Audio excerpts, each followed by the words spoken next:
नमस्कार, मैं हूं सुशांत सुमन और आप देख रहे हैं इंडिया आज डेली ब्रीफ। बिहार की राजनीति में आज एक ऐतिहासिक पल दर्ज हुआ है। नीतीश कुमार ने 10वीं बार मुख्यमंत्री पद की शपथ ली है। जी हां, 10वीं बार। अब सबसे बड़ा सवाल ये है कि क्या इस बार बिहार में कुछ बदलेगा? क्या विकास की रफ्तार बढ़ेगी? क्या कानून व्यवस्था सुधरेगी? और क्या युवाओं को सच में नौकरी मिलेगी? आज हम आपको इसी पर पूरा विश्लेषण आसान भाषा में समझाएंगे। सबसे पहले समझिए, 10वीं बार सीएम बनने का मतलब सिर्फ रिकॉर्ड बनाना नहीं है। ये जनता का एक तरह का स्टेबल लीडर की तलाश का मैसेज है। एनडीए को भारी बहुमत मिला है, जिसका सीधा मतलब है अब फैसले तेज होंगे बिना किसी राजनीतिक खींचतान के। अब बात करते हैं विकास की रफ्तार की, जो नीतीश कुमार की सबसे बड़ी पहचान रही है। बिहार में पिछले कुछ वर्षों में सड़क नेटवर्क काफ़ी बढ़ा है, लेकिन अभी भी कई जिले ऐसे हैं जहां कनेक्टिविटी बड़ी चुनौती है। नई सरकार का फोकस यही होगा कि गांव को मुख्य सड़कों से जोड़ा जाए और जो पुराने प्रोजेक्ट अटके हुए हैं उन्हें तेज़ी से पूरा किया जाए।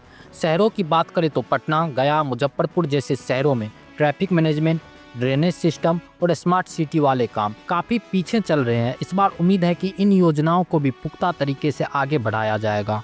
इसके साथ ही ग्रामीण इलाकों में बिजली, पानी, इंटरनेट कनेक्टिविटी को बेहतर करना सरकार की प्राथमिकताओं में रहेगा, क्योंकि आज के समय में विकास सिर्फ सड़क से नहीं, डिजिटल सुविधा से भी मापा जाता है। कुल मिलाकर कहा जाए तो अगर नीतीश कुमार ने प्रोजेक्ट को समय पर पूरा किया और शहर गांव दोनों को समान गति दी, तो बिहार की विकास की रफ्तार इस बार सचमुच तेज दिख सकती है। अब बात करते हैं कानून व्यवस्था की, जो बिहार की राजनीति में हमेशा सबसे गर्म मुद्दा रहा है। नई सरकार के लिए यह सबसे बड़ा टेस्ट है, क्योंकि जनता सीधे इस सेक्टर में बदलाव महसूस करना चाहती है।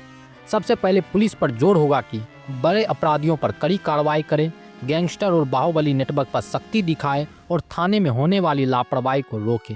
पिछले कुछ समय में कई जिलों में लूट, हत्या और महिलाओं से जुड़े अपराध लगातार सुर्खियों में रहे हैं। सरकार की कोशिश यही रहेगी कि इन क्राइम रेट्स को नीचे लाया जाए और पुलिस रिस्पॉन्स टाइम बेहतर किया जाए। इस बार एक और बड़ी बात हो सकती है, सरकार टेक्नोलॉजी बेस्ड पुलिसिंग की तरफ बढ़ सकती है, जैसे सीसीटीवी नेटवर्क का विस्तार, highway patrolling, cyber crime cell को मजबूत करना। कुल मिलाकर अगर सरकार इस बार सख्त और तेज कदम उठाती है तो कानून व्यवस्था में सुधार सबसे पहले दिखाई देगा और जनता का भरोसा भी वहीं से वापस मजबूत होगा। अब सबसे अहम मुद्दे पे आते हैं, बिहार की युवा और रोजगार। सच ये है कि बिहार में विकास की सबसे बड़ी कसौटी यही है कि यहाँ की नई पीढ़ी को नौकरी मिलती है या नहीं। नीतीश कुमार की कुछ योजनाएं पहले से चल रही है, जैसे स्टूडेंट क्रेडिट कार्ड, कुशल युवा कार्यक्रम, स्कॉलरशिप और कोचिंग सहायता। लेकिन चुनौतियां अभी भी बहुत बड़ी है, क्योंकि लाखों युवा सरकारी और निजी दोनों तरह की नौकरियों का इंतजार कर रहे हैं। नई सरकार से उम्मीद है कि सरकारी रिक्तियों की तेजी से बहाली हो,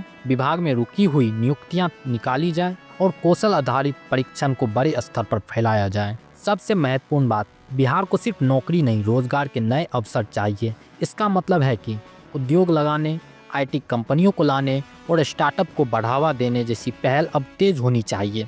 अगर सरकार सच में युवाओं को प्राथमिकता देती है तो आने वाले सालों में रोजगार का ग्राफ बढ़ सकता है, और यही वो बदलाव है जिसकी सबसे ज्यादा उम्मीद बिहार की युवा आज कर रहा है।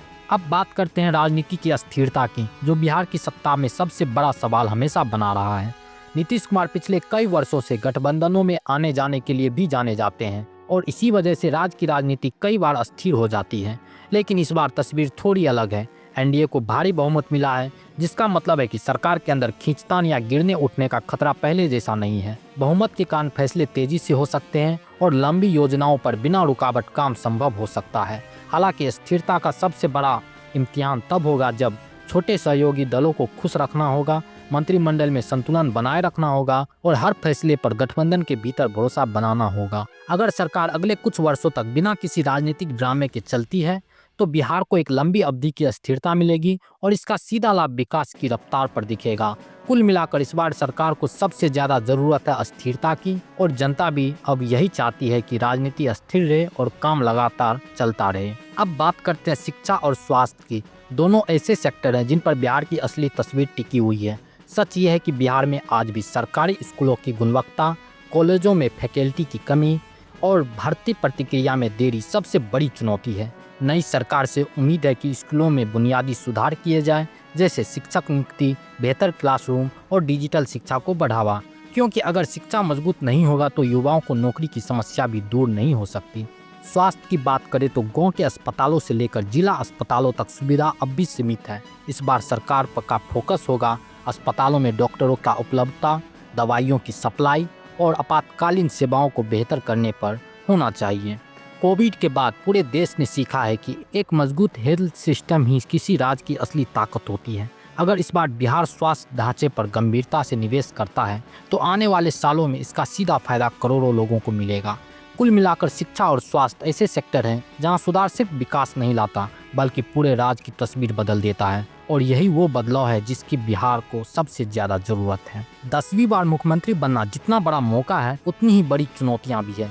नौकरी की भारी कमी, स्कूलों और कॉलेज की स्थिति, ग्रामीण विकास की रफ्तार, शराबबंदी को लागू करने की मुश्किलें, इन सब पर नई सरकार को कड़ी परीक्षा देनी पड़ेगी। तो क्या बिहार में कुछ बदलेगा?